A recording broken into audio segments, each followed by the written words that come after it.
Olá pessoal, vamos falar um pouco hoje sobre como eu aplico a escala de risco de Morse, certo? Então, a escala de risco de Morse foi criada justamente para prevenção de quedas, ok?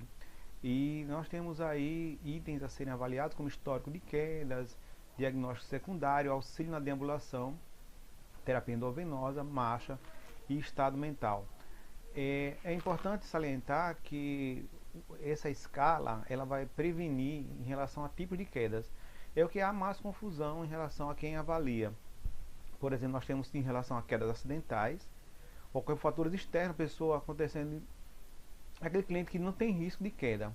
É aquela, como o próprio nome já diz, né? Então, é um evento adverso, onde o meu paciente pode escorregar, ele pode topar, ele não tem queixa prévia de queda alguma, não tem déficit na marcha, não tem nenhuma dificuldade na deambulação, porém, por algum motivo, ele pode escorregar, ele pode enganchar o pé em uma parte da cadeira ou da mesa e aí cair. Então, esse paciente é aquele que chega para nós por risco de quedas acidentais. Então, algo extremamente importante que também confunde muito em relação ao fator de exclusão na utilização da escala de queda de Morse.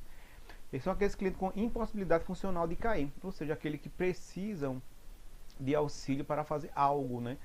Ou é aquele paciente que depende exclusivamente de autocuidado. Então, se ele, por exemplo, tetraplégico, comatoso, sedado, sem atividade motora, nesse paciente não é interessante que aplique-se a escala de queda de Morse, né, também conhecido como EQM, até porque esse paciente depende completamente de alguém que preste cuidado para ele. Então, ou seja, a queda dele depende do outro, não depende dele mesmo, ele não se oferece risco, ele depende que alguém, ao manuseá-lo, possa provocar essa queda. Então, dessa forma, não é classificado. Nós temos ainda quedas fisiológicas não antecipáveis, é aquela que ocorre em indivíduos sem fatores de risco para a queda. Aí é aquela queda que não podemos prever, até que a primeira ocorra, até que a primeira queda ocorra. Então é aquele paciente que pode vir a ter convulsão, que não tem relato prévio de convulsão, é a primeira vez que ele está tendo a convulsão. O paciente fez uma vez uma sendo vascular encefálico e aí começa a ter perda de força ou ele apresenta uma fratura patológica. Todos esses eventos ocorridos pela primeira vez, ou seja, aquele que não era antecipável, não tinham como prever e aí acontece.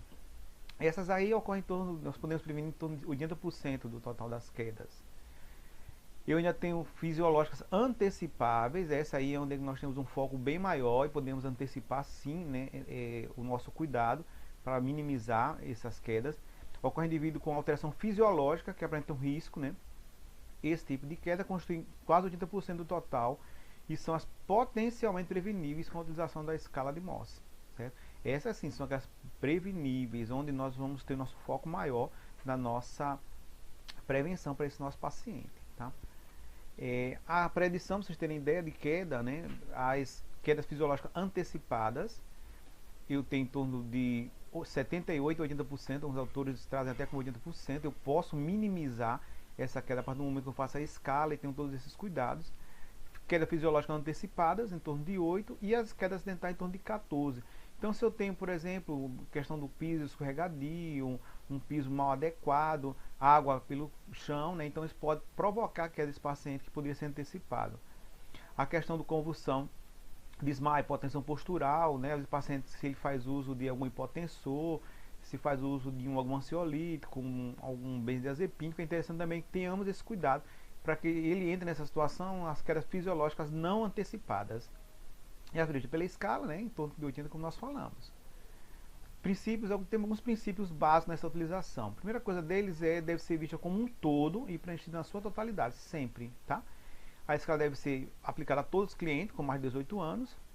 O resultado obtido é indicativo do risco de queda. Quanto maior o score, maior esse risco, como nós falamos.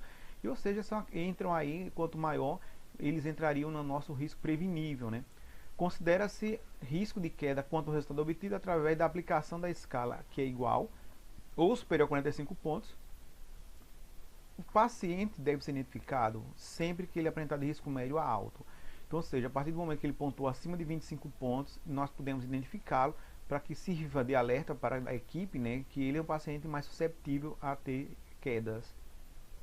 Aqui na nossa instituição é a escala que nós utilizamos, onde eu tenho classificas, né, histórico de queda, sim ou não, diagnóstico secundário, auxílio na deambulação. Isso na auxílio na deambulação vai me ajudar bastante a classificá-lo, porque aí, se ele faz uso de algum dispositivo, ele é mais fácil de classificá-lo. Se ele não deambula, se ele não tem auxílio, né? Se ele é acamado, auxiliado, aí entra aí, ó, percebam que é 0, tá? É isso aí, entraria naquele nosso critério, onde o paciente é acamado, sedado, comatoso, ele classifica como 0. Terapia endovenosa, porque a terapia endovenosa ele pode propiciar um déficit, né, um cuidado exagerado pelo paciente, pelo familiar, ele pode enganchar, ele pode de repente enroscar em equipe e ele pode provocar queda, né? Mais uma vez aí em relação à marcha, se ele tem marcha normal, ou se ele não deambula, se ele é acamado, tal, em cadeira de roda, ele é 0.